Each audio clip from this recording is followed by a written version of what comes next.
Good morning, everyone. My name is Carolyn Furman. I'm a historian here at the Edison Ford Winter Estates, and I'd like to welcome you to this edition of Step into History. What we're going to actually talk about today is Seminoles, the unconquered people and their lasting legacies.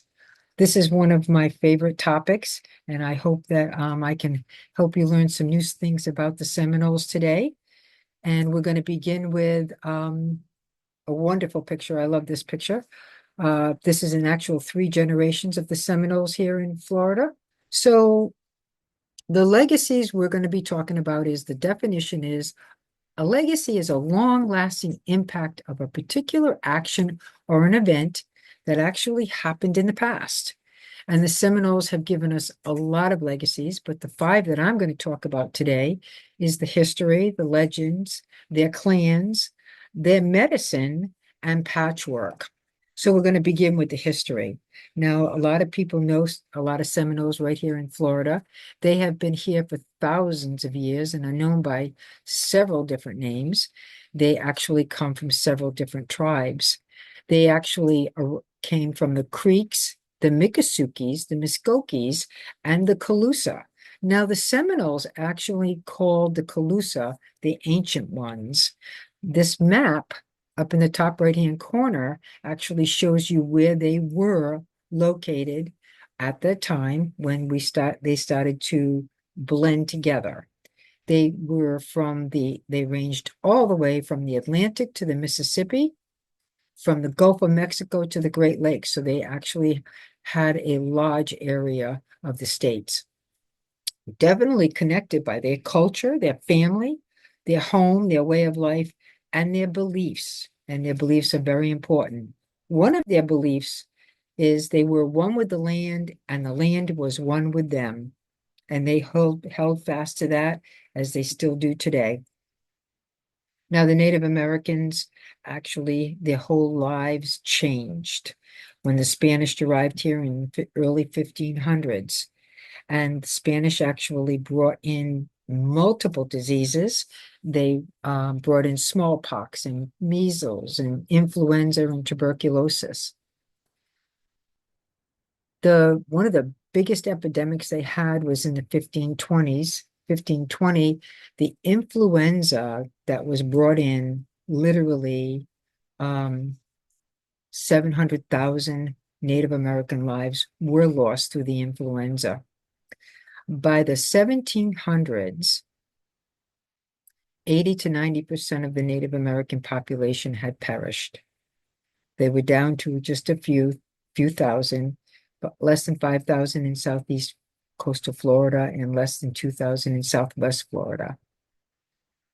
When the Spanish did come in, they actually implied that they were going to make this whole area of Florida free. So that attracted many emancipated former slaves. They came in, they formed alliances with the Seminoles, and they eventually became known as the Black Seminoles. Now, the Seminole name has had many different theories about where it originated from, but we do know a couple of things. We do know that the Spanish, if they didn't have a word that identified what they were looking at for a person, a place, or a thing, they came up with the closest thing to the behavior. And they saw the Native Americans as wild ones, rebels, runaways. So they came up with the name Cimarron. Now, remember, the Seminoles came from one of the tribes called the Creek. Well, in the Creek dialect, when they tried to pronounce the name, it came out as Seminole, and it eventually morphed into Seminole. Doesn't make any difference where it came from or how it came, but the Native Americans did not like the name at all. They did not feel that it was a good name for them. They thought it was disparaging at best for their ancestors. They felt it did not describe their ancestors, and they would not respond to it until one event actually did happen, and that changed how they viewed the name and what the importance they gave to the name. That event was the United States called it the Seminole Wars. The Seminoles called it the Long War.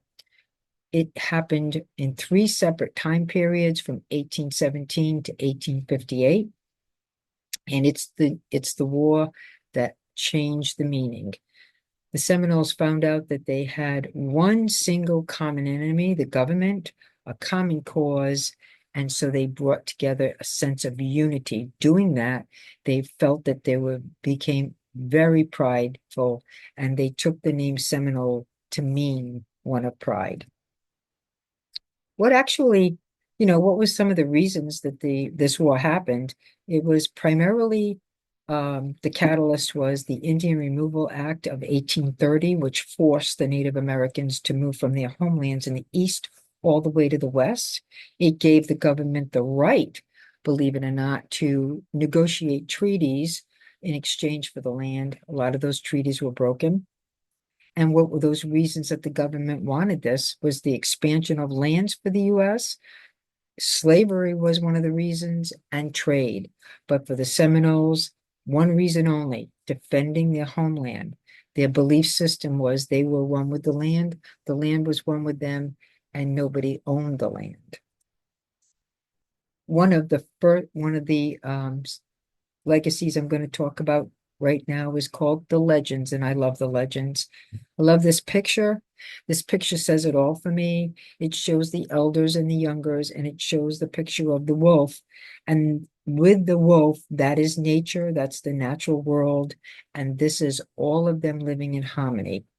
And you will see that throughout the Native American traditions, that it's harmony, balance, and interconnectedness. Why do we have legends? Well, they have their legends because it's their foundation of their culture. It describes the actions that they use to demonstrate the human values. You have a couple of pictures here. I'm going to talk about them in a second.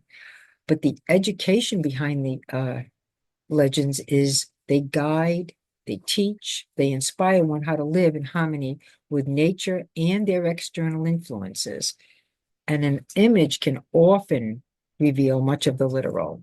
So up in the top right-hand corner, you actually see a trickster.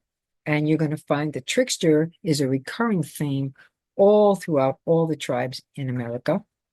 And through their myths, their folklores, and they're really known for their cunning, their mischievousness, their ability to outsmart authority, and the conventional behavior.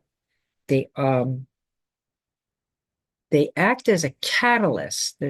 All the stories and the tales behind the trickster, they act as a catalyst between chaos and source of wisdom and cultural practices. They're constantly rule breaking, they're defying the norms, they're breaking taboos, they're challenging the established order, and they're using trickery and deception for their goals. Now, when you look at the tales and you look at the ending, they're always morally complex endings. They always challenge the right and wrongs, and they're always ambiguous at best, which is what I love about the picture of the trickster. He's using all different things as a part of his goals. They teach the moral lessons as well as the cultural practices. Now, the legend down below that you see is with the Native American and the two wolves and the wolf in the middle. That's the light and dark. That's a legend from the Cherokee tribe. And that is all about the good and the bad that lives within inside of each human being. And which one do we choose to have come out into our lives? And what is the importance of the legends? It's a historical and a cultural consciousness, allowing one to celebrate the historical achievements of their society and also to be able to explain their contradictions. I'd like to tell you a story, the actual Seminole story of creation, and then you can see how they actually use the legends as a teaching, as helping all their youngs to learn what they need to learn. So Creator actually wanted to build the earth. So built the earth and put it in a shell, put all the animals in, put the birds in, and decided that at that point was going to place the earth in the shell on the backbone. Now, the backbone at that time was known as the mountains. So he placed it on the mountains. There was a tree next to the shell, and he told the wind actually that when the time is right, the shell will open, the animals will come out and take their place on Earth. Well, many, many, many, many moons went by and nothing happened until one day, the tree that was growing next to the shell actually cracked the shell. The wind knew that the creator wanted the panther to come out first, but the panther was having a little problem. So the wind reached down, opened up the shell, and the panther came out. Once the panther came out, the bird started pecking at the little hole until it finally opened the hole big enough for the bird to come out and take its place on the earth, and all the other animals came and followed suit. And this story of creation is how the earth and all the animals came to be. The creator actually told Panther, I'm going to give you some special powers of knowledge of the law and of healing. And wind, you have air. Everybody needs air. So you will always be able to distribute. So if you ever get a chance to see a panther and the wind together, you'll see that the panther is probably doing healing remedies and the wind is distributing them to everybody. And if you see the bird will help you know exactly what your place is on this earth. And this is a legend that they actually use so that they can teach their children how everything came to be. Now, you heard me mention the word clan. Clan is the family unit, and each family unit is represented by a non-entity as an animal. These are some of the drawings of other clans. You see the panther, the wind, and the bird, the deer, big town and toad, bear, snake, and otter. Interestingly enough, there was another clan, but it has now gone into extinction. We'll talk about that in a minute. But this is what is really great. I've listed each of the animals and their Seminole names and their human characteristics. And it's those characteristics that the clans emulate. So you see the panther, it's Kowochibi, and that's leadership, it's respect, and it has a lot of other types of character values, but those are the main ones at this time. The wind is ki, and that is the ability to carry the message. Poho, that is the spirit transition, wisdom, messenger, and so on and down through each and every animal. The deer, the bear, Nokosi, which is the otter, which is strength, endurance, and courage. The snake, which is Estavana, special powers to sense enemies. I find that very interesting. And toad, Tuscanuki, healing, emotions, and fluidity. Each one of the clans would actually emulate and be, these would be their characteristics. This is what I like to be able to show everybody. These are your clans. These are the animals. This is the natural order of things.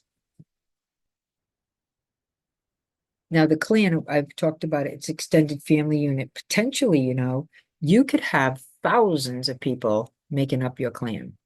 And it's their basis for their social, their political, and their ritual systems. And as we just talked about, the otter is one of the clans that shares the strength, the courage, and the endurance and harmony with nature and external influences. But they do have a role. The clans have a role. They have a responsibility. They let one know their role in society. They actually regulate the marriages, which is a very, very integral part of a clan, settles disputes, and also would take care of the orphans and the homeless. The clan is also matriarchal, which is very interesting. So when a man marries, might be in one clan, such as a panther clan. When he marries, he needs to marry outside of his clan. He marries into his wife's clan. So if a man from the panther clan married into the otter clan, he would marry into her clan. He retains his clan, but the children would become her clan. When the last female walks on of that clan, the clan then becomes extinct, which is exactly what happened to the Alligator clan of the Seminole tribe. Now, the clans are also regulated by tribal law, and in the past, years and years and years ago, it was very strongly upheld.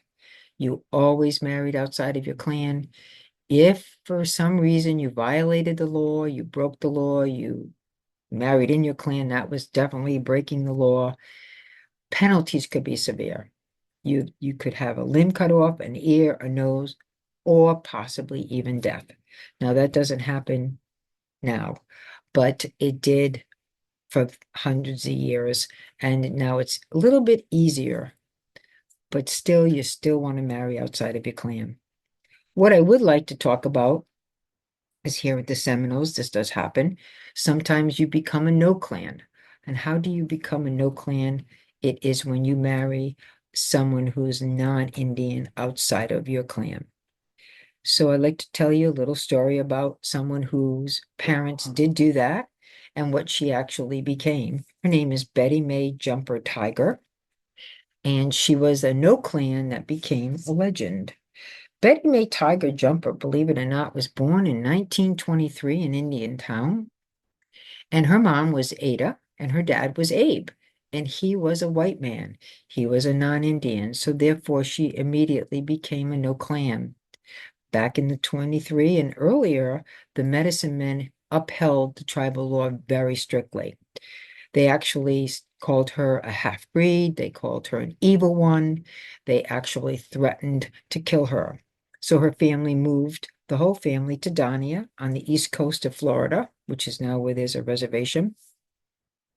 And she actually couldn't even go to a regular school. Segregation was alive and well, and so she had to go to a Indian school in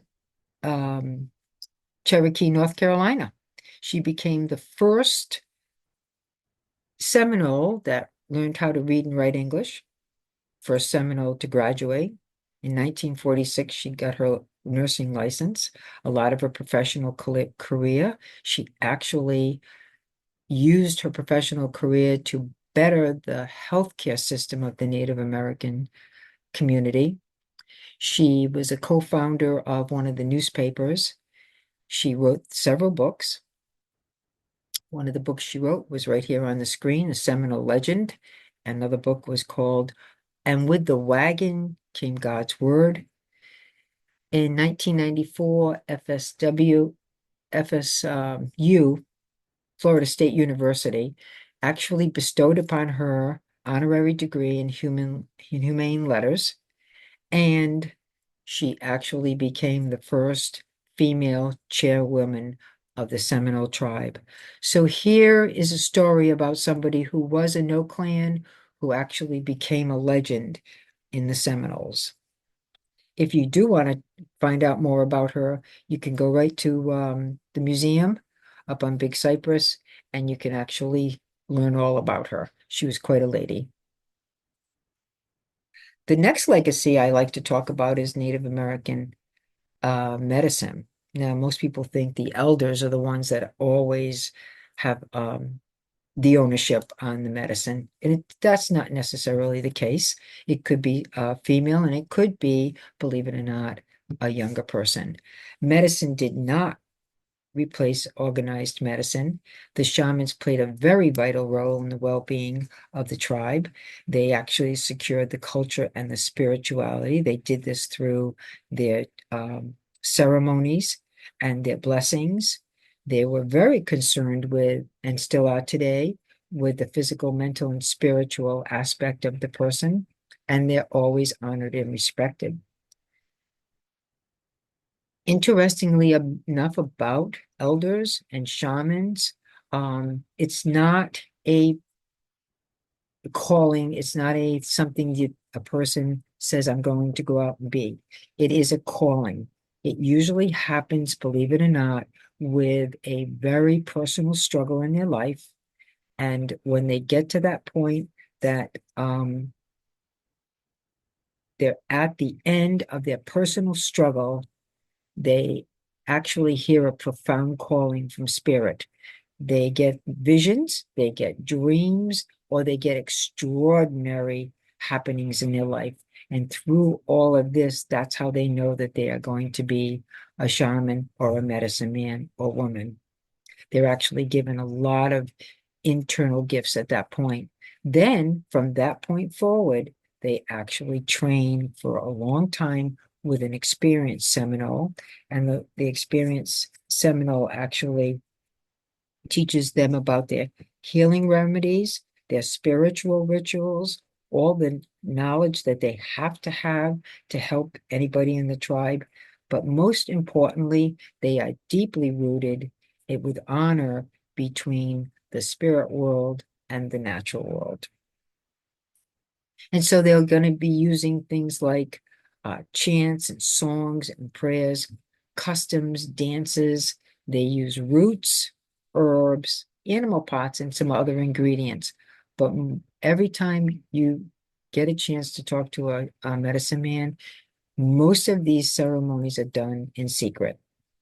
Now, Betty May, she actually wanted to explain how a medicine man would do something as something that she could talk about. So she talked about with the Fort Lauderdale Sun Sentinel, she talked about how when somebody passes on, all the family members, they mourn for 4 days, and on the fourth morning, they'll use the herbs that the medicine man makes. They either drink them or wash with them. And then the wife wears black and mourns for 4 moons. And why is that? Because it's part of the tradition. This is what they actually do. And this is one of the reasons they have their medicine men. Another part of the medicine tradition is the green corn dance. Now, you will find a green corn dance throughout all the tribes in the United States. It looks different for every tribe, depending on where they are, but it's always the same. It's a huge annual gathering. Here in the Seminole, it is always going to be around the first of the little moon in June. It's a very, very special spiritual ritual. And the reason they do this green corn dance is, number one reason is to thank Creator for providing food. The ceremonies last for days. They're usually in the secret, and they've got many, many, many meanings.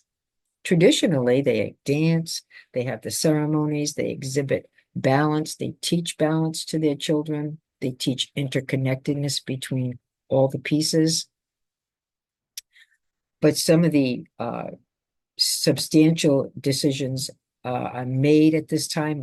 The elders make decisions for the tribe. They perform ceremonies. Purification and manhood ceremonies. Interestingly enough, the chiefs will now give the 12-year-old males their native names at these green corn dances. They settle tribal disputes. They invite clans from other places, and one of the reasons they do that is so that you're in one clan, you can meet somebody from another clan, so you can always marry outside of your clan. The next screen I'm going to actually talk about, still talking about the green corn dance. This gentleman here is William Stanley Hanson, and he lived here for many years. He was born in 1883, and he died in Fort Myers in 45. He is the only person the Seminoles ever have said he was the white medicine man. He was a very, very good friend of the Seminoles. Many, many articles were published, and he was always identified as the white medicine man of the Seminoles. They called on him. He sat on their tribal council for years. They called on him for many different things, for need, for celebration. They looked to him for guidance, for wisdom, for physical aid, and unfailing friendship. And when he passed away, the obituary actually said he was the white friend of the Seminoles. This was William Stanley Hanson Jr., and he actually went through the Everglades for 2 solid days, not having any idea where he went, to a closed secret place for the green corn dance. This is a detailed map that he made, and I'm just going to tell you a little bit about it because it's very important. Everybody had their place. As you can see, in the center of this map is the fire, and around it, that's where the dancers would dance. And then you look to the left, that's where the sacred fire is. And to the left would be the warriors. That's where they would sit. On the north and south side would be the children and the women. And then you'd have the medicine people, men on the east side. You note that there's two fires. The reason there's fires is because that is their spiritual connection. To the best of my knowledge, this is the only map I've ever been able to find, and he was able to draw it. Now, one of the dances they actually did is called the stomp dancing. It's a circle of dance, and you'll find stomp dancing throughout the tribes, but they look very different. Remember, the Seminoles came from the Creek, so they actually adopted the black drink and tobacco from the Creek. The black drink, it's also known as the white drink because it's a sign of purity, was actually made out of roasted and boiled yupon leaves, which is holly, and it had a ability to help one to vomit. So this was where they used it in their purification ceremonies. They would also use it in very big events. But the dance itself is very methodical, and there's a reason they do it this way. You would have the shaman calling out at the beginning. The men would be responding to the shaman. The younger men would be behind the older men, and they would be learning the tradition, why we were doing the dance, the songs, the prayers of the dance, and the women would be behind them. On their ankles would be shakers such as dotiers or box turtles, and they would actually be stomping one at a time, and they would be providing the tempo or the rhythm. And when somebody was asked, why do you do it this way? What was the lessons of the dance? The men said that's because that's what they're supposed to do. And the women were providing the rhythm so that the men and the women needed to know that they had to work together to provide solutions, to provide balance and interconnectedness. These pictures here are of the stomp dance for the Seminole in the Oakley Village. If you get a chance to go up there, they actually have different powwows. They have different celebrations that you can actually see the stomp dancing. Now, the last legacy I like to talk about is the clothing, and it's just a powerful, powerful thing. So when the Native Americans first were here, long before anybody else, their dress was similar to that of the Western Indians. But when the Europeans came, they tried to adopt their dress so they could assimilate with the Europeans because they wanted to be able to trade and to live in peace. As you can see on the left-hand side, I have the dress of the 1800s, and the men would actually have the long tunics, and then they would have the leggings. They would also have the buckskin boots because that protected their legs. The turbans were definitely from the Scottish, believe it or not, the Scottish influence. They would actually put silver jewelry in the turbans, and that actually told people that they wanted to be part of the wider world. The women, as you can see, the dress is very nice, and the dress would be a long skirt cinched at the waist. The ruffles would be at the knees. And then they would have a blouse, and over the blouse would be a cape. The cape would come to the shoulders. Now, one of the things you don't see here, but I'll explain it, is mostly those blouses only came to the breast area. So every time you would see a Native American woman, she would have her arms in front of her because she was always respecting the sense of decency for that time. And this is how they actually dressed, and they actually did this for years and years and years until they realized in the 20s they had to find a new way to actually make an income. And they knew that their garments were extremely well made. They were handmade by blocks and bars. They were integrated into the dresses and the pants and what the vests. They were very much adorned. And then in the 20s, the sewing machine hit. And here they were trying to determine how they could best make money. And they found out arts and crafts. They could sell their arts and crafts to the tourists coming down Tamiami. They already had a systematic process when they made their garments, but now the sewing machine allowed it to go much quicker so they could actually focus and learn new ways to make the garment better. They got into brighter colors, they got into more intricate details.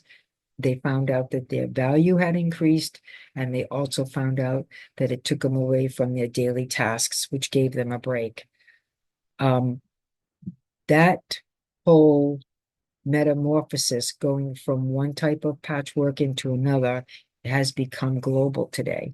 Mothers and grandmothers actually are passing the skills down, not for the income, but to allow the women and the men to have a strong identity and pride and artistic achievement.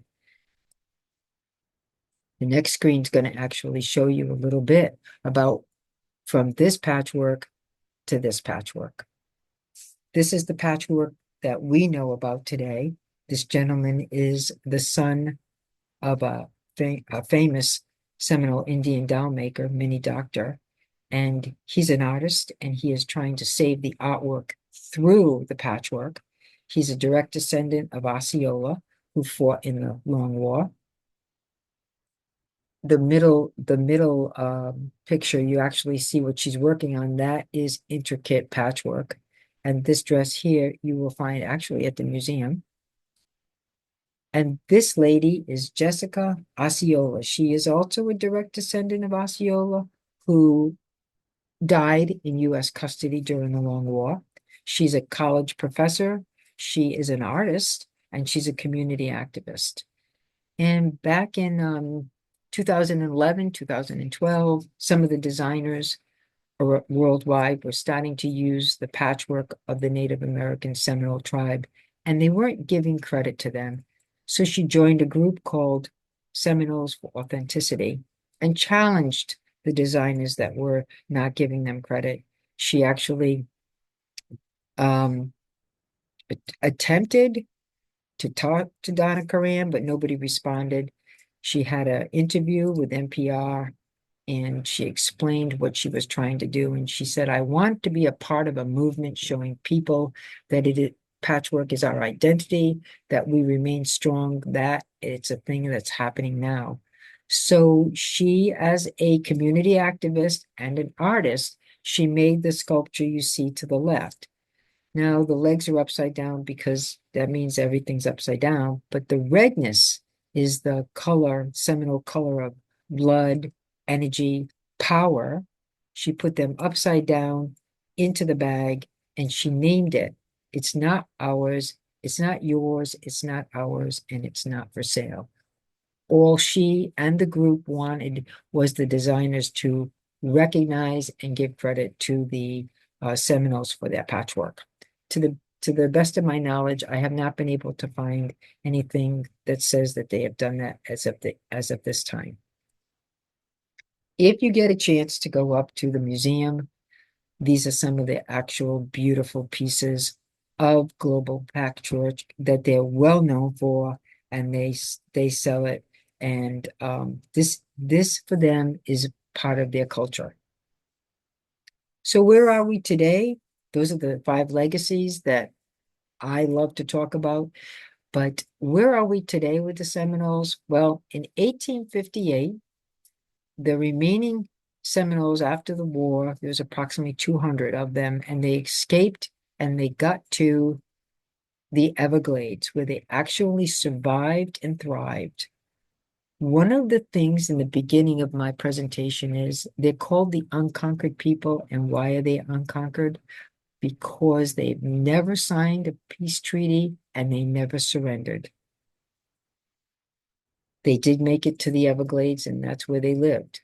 And now, in 2025, we have approximately 5,000 Seminoles living in the state of Florida. In 1957, they became federally recognized as a sovereign nation. They've created 6 different reservations throughout Florida.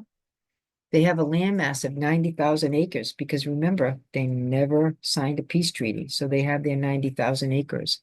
They're one of the largest cattle producers in Florida, one of the largest citrus growers in Florida. As you saw before, they're globally known for their patchwork. And I think most people know this. They are the sole owners of the Hard Rock International Cafe and Casinos. Amongst everything that the Seminoles have done, and there's a lot of other things they've done, they've always maintained their way of life by culture, family, home, and their beliefs. And there's one more piece to this that I'd like to share with you. There is a connection here to the Edison Ford Winter Estates from the Seminoles. The Seminoles were here in Fort Myers when Thomas and Minor were here, and they saw them in town.